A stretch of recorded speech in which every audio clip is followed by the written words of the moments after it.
सीधा चलेंगे बरेली, जहां पर पशु चिकित्सा अनुसंधान केंद्र के दीक्षांत समारोह में राष्ट्रपति द्रौपदी मुर्मू पहुंची हुई हैं। सीएम योगी आदित्यनाथ क्या कुछ कह रहे हैं, सुन लेते हैं। में मुख्य अतिथि के रूप में उपस्थित भारत की महामहिम राष्ट्रपति आदरणीय श्रीमती द्रौपदी मुर्मू जी, उत्तर प्रदेश की माननीय राज्यपाल आदरणीय श्रीमती आनंदीबेन पटेल जी, केंद्रीय कृषि किसान कल्याण व ग्रामीण विकास मंत्री माननीय श्री शिवराज सिंह चौहान जी, इसी माटी के सपूत और झारखंड के माननीय राज्यपाल श्री संतोष कुमार गंगवार जी, कृषि और कृषि कल्याण राज्य मंत्री भारत सरकार श्री भागीरथी चौधरी जी, सचिव टीएआरई और DG ICR doctor Mangelal Jat ji, director cum vice chancellor ICR एवं आईवीआरआई डॉक्टर त्रिवेणी दत्त जी, आज के इस कार्यक्रम में उपस्थित उत्तर प्रदेश सरकार में मंत्रिमंडल के मेरे सहयोगीगण, अन्य जनप्रतिनिधिगण, आईवीआरआई के यहां के सभी फैकल्टी मेंबर्स, साइंटिस्ट, सभी अभिभावकगण और मेरे सभी युवा साथियों, उपाधि धारण करने वाले, प्राप्त करने वाले सभी यहां के उपाधिधारक बहनों और भाइयों, मैं सबसे पहले आदरणीय राष्ट्रपति जी का भारत की इस पौराणिक और ऐतिहासिक नगरी, जिसे हम नाथ नगरी के रूप में मानते हैं, जानते हैं, आगमन पर उत्तर प्रदेश सरकार और उत्तर प्रदेश के नागरिकों की ओर से मैं हृदय से स्वागत करता हूं, उनका अभिनंदन करता हूं। महामहिम के संज्ञान में मैं इस बात को लाना चाहता हूं कि ये भारत की पौराणिक नगरी है और पांचाल देश के रूप में इसकी एक पहचान थी महाभारत कालखंड में। यहां पर 7 प्राचीन देवादिदेव महादेव के मंदिर हैं, जिन्हें हम नाथ कॉरिडोर के रूप में वर्तमान में विकसित कर रहे हैं, जिनमें श्री अलखनाथ मंदिर, श्री त्रिबटीनाथ मंदिर, बाबा बनखंडी नाथ मंदिर, बाबा धोपेश्वर नाथ मंदिर, श्री तपेश्वर नाथ मंदिर, श्री मणिनाथ मंदिर और श्री पशुपतिनाथ मंदिर, ये इस बरेली की पौराणिक पहचान के प्रतीक। जहां इस नगर को एक नई पहचान देती है, वहीं आधुनिक भारत में 136 वर्ष पहले आईवीआरआई के संस्थान ने इस नगर को एक पहचान दी और स्वतंत्र भारत में ये सभी तो इसकी पहचान के कारक थे ही, लेकिन एक समय ऐसा भी था जब झुमके के रूप में इस बरेली की पहचान बन गई। लेकिन आज ये हम सब के लिए बहुत ही गौरवमयी क्षण है जब हम यहां पर भारत गणराज्य के आदरणीय राष्ट्रपति जी के स्वागत के साथ साथ भारत की इस वर्तमान पीढ़ी को इस क्षेत्र में उनकी डिग्री अवार्ड करने के समारोह के साक्षी बन रहे हैं। अत्यंत महत्वपूर्ण क्षण है। क्योंकि जब हम लोग मंच पर आए थे तो यहां पे सभी लोग एकदम शांत बैठे हुए थे। पहले तो मैं समझ नहीं पाया कि इतनी शांति क्यों है। फिर मुझे लगा कि वास्तव में ये शांति होनी भी चाहिए, क्योंकि एक मूक पशु की आवाज को आपके कार्यों के माध्यम से, आपके शोध के माध्यम से एक नया जीवन मिलता है।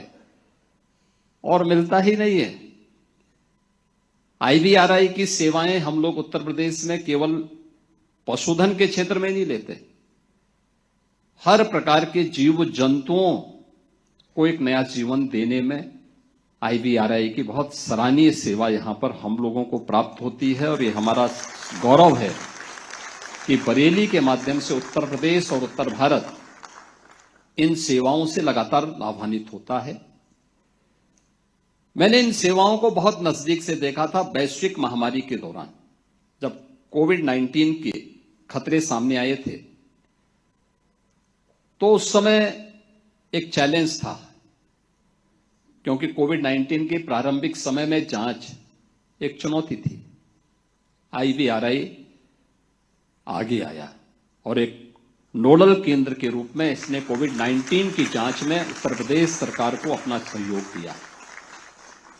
यानी केवल पशु पक्षियों के लिए ही नहीं, मनुष्यों के जीवन को बचाने के लिए, कोविड-19 की जांच के लिए, और 2 लाख से अधिक जांच करने में एक बड़ी भूमिका का निर्वहन उस समय किया। और एक और परीक्षा का दौर हमारे सामने तब आया था जब मैं देख रहा था लंपी स्किन डिजीज फेज में जैसे तैसे बीमारी से मुक्ति मिल पाई थी, लेकिन सेकेंड वेव जब आया तो उत्तर प्रदेश में, ईस्टर्न यूपी में तमाम प्रकार से गोवंश इसकी चपेट में आने लग गया। हम लोग चिंतित थे। उस समय मैं देख रहा था कि हमारी नौकरशाही इसकी परमिशन नहीं दे रही थी टीके की। और संजोग ये था कि गोरखपुर में हमारे मठ की गौशाला के भी कुछ गोवंश इसकी चपेट में आ गए। तो मैं स्वयं वहां गया, IVRI के वैज्ञानिकों को हम लोगों ने वहां बुलवाया।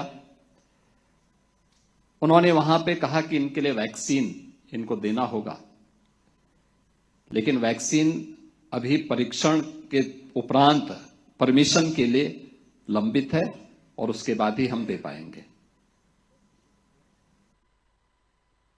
खैर, ये प्रक्रिया आगे बढ़ी। मुझे थोड़ी हिचक थी कि कैसे होगा, क्योंकि गौवंश बड़े पैमाने पर इसकी चपेट में आ रहे थे। खैर, उस समय के मंत्री माननीय पुरुषोत्तम रुपाला जी से मैंने टेलीफोन से भी बातचीत की और उनका एक सकारात्मक सहयोग प्राप्त हुआ।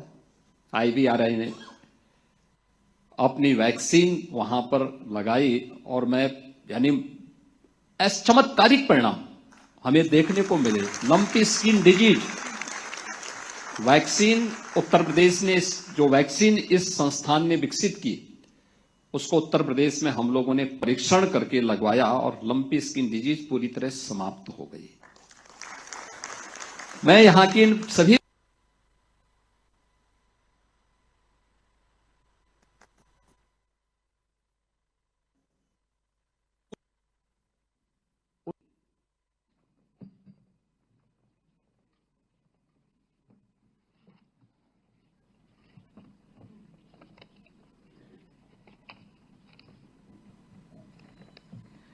दीक्षांत समारोह के मुख्य अतिथि और भारत की माननीय राष्ट्रपति श्रीमती द्रौपदी मुर्मू जी, उत्तर प्रदेश के माननीय मुख्यमंत्री श्री योगी आदित्यनाथ जी, माननीय कृषि एवं किसान कल्याण तथा ग्रामीण विकास मंत्री भारत सरकार श्री शिवराज चौहान जी, माननीय राज्यपाल झारखंड श्री संतोष गंगवार जी, माननीय कृषि एवं किसान कल्याण राज्य मंत्री भारत सरकार श्री भागीरथ चौधरी जी, कृषि अनुसंधान एवं शिक्षा विभाग के सचिव तथा ICAR के महानिर्देशक डॉक्टर मंगीलाल जाट जी, भारतीय कृषि अनुसंधान परिषद एवं भारतीय पशु चिकित्सा अनुसंधान के निर्देशक एवं कुलपति डॉक्टर त्रिवेणी दत्त जी, भारतीय कृषि अनुसंधान परिषद एवं भारतीय पशु चिकित्सा अनुसंधान संस्थान के डीन डॉक्टर संजोत कुमार मेदिरत्ता जी, संस्थान के समस्त पूर्व निर्देशकगण, कुलपतिगण, अतिथि विशिष्टजन एवं वैज्ञानिक भाई और बहनों, प्रिय छात्र और छात्राएं, देवी और सज्जनों, यूनिवर्सिटियों में पढ़ने वाले सभी छात्र छात्राएं अपने अपने तरीके से अपने अपने विभागों में अच्छा काम कर रहे हैं, पढ़ रहे हैं, और ये है कि भाई श्रेष्ठ काम किया हो उसको गोल्ड मेडल, अलग अलग प्रकार के मेडल मिलना चाहिए। और इसी वजह से कभी कभी मैं कहती हूं कि पहला क्रम और दूसरे क्रम में कोई खास अंतर नहीं होता है, 1-2 अंक का ही अंतर होता है। और इसी वजह से जिसको भी अवार्ड न मिला हो उसको निराश नहीं होना चाहिए, उसको सचिव डीआर एवं महानिर्देशक ICAR डॉक्टर मंगीलाल जाट जी, इस संस्थान के निर्देशक डॉक्टर त्रिवेणी दत्त जी, शिक्षकगण, कर्मचारीगण, छात्र छात्रा और अभिभावकगण, देवियों और स्वजनों, प्रिय विद्यार्थियों, देवियों और स्वजनों, पशु स्वास्थ्य और कल्याण से जुड़े इस ऐतिहासिक संस्थान में आप सबके बीच उपस्थित होकर मैं हार्दिक प्रसन्नता हो रही हूँ। मैं इस संस्थान से जुड़ी सभी पूर्व एवं वर्तमान शिक्षकों और शोधकर्ताओं को पशु चिकित्सा अनुसंधान में योगदान देने के लिए सराहना करती हूँ। पशुओं के प्लेग के नाम से जाने जाने वाली रिंडरफस्ट महामारी की रोकथाम के लिए वर्ष 1889 में स्थापित इस संस्थान ने 135 वर्ष की अपनी यात्रा में कई महत्वपूर्ण उपलब्धियां हासिल की हैं। इस संस्थान के वैज्ञानिकों द्वारा किए गए शोध कार्यों का प्रमाण इस संस्थान के नाम दर्ज अनेक पेटेंट्स, डिजाइन्स और कॉपीराइट्स में है। Prevention is better than care की कहावत पशुओं के स्वास्थ्य के लिए भी पूरी तरह से लागू होती है। बीमारियों की रोकथाम में टीकाकरण की अहम भूमिका है। ये इस संस्थान के लिए गर्व का विषय है कि राष्ट्रीय पशु रोग नियंत्रण कार्यक्रम में अनेक टीके यहीं पर विकसित किए गए, जो मेरे पूर्व यहाँ के मुख्यमंत्री ने हम सबके सामने बातों को रखा। देवियों और स्वजनों, ईशावास्यम इदम सर्वम के जीवन मूल्यों पर आधारित हमारी संस्कृति सभी जीव जंतुओं में ईश्वर की उपस्थिति को देखती है। पशुओं से हमारे देवताओं और ऋषि मुनियों का संवाद होता है। यह मान्यता भी उसी सोच पर आधारित है। भगवान के कई अवतार भी इसी विशिष्ट श्रेणी में है। ऐसे प्रसंगों को उल्लेख मैं यहाँ इसलिए कर रही हूँ कि जब आप एक चिकित्सक या शोधकर्ता के रूप में कार्य करें तो बेजुबान पशुओं के कल्याण की भावना अपने मन में हो। मैं जिस परिवेश से आती हूँ वह सहज रूप से प्रकृति के निकट है। मानव का वन और वन्य जीव जंतुओं के साथ सह अस्तित्व का रिश्ता है। सच कहे तो पशु और मानव का एक परिवार का रिश्ता है, जो विशिष्ट प्राणियों का संवर्धन होगा। अभी तो हम एक टेक्नोलॉजी और आधुनिक संस्कृति के जीवन शैली में जिंदगी जीते हैं। जब हम छोटे थे या पूर्व में अभी टेक्नोलॉजी का कोई साधन नहीं था, पशु ही हम लोगों का साधन और वही हम लोगों का बोल थे किसानों का। पशु के बिना किसान आगे नहीं बढ़ सकता, हाथ से काम नहीं कर सकता। इसीलिए पशु को हम पशु शब्द मुझे इतना ठीक नहीं लगता। ये हम लोगों का जीवन धन है। उनके बिना हम जिंदगी सोच नहीं सकते। जिंदगी तो जैव विविधता बढ़गी और ये धरती तथा मानव जाति खुशहाल होती थी।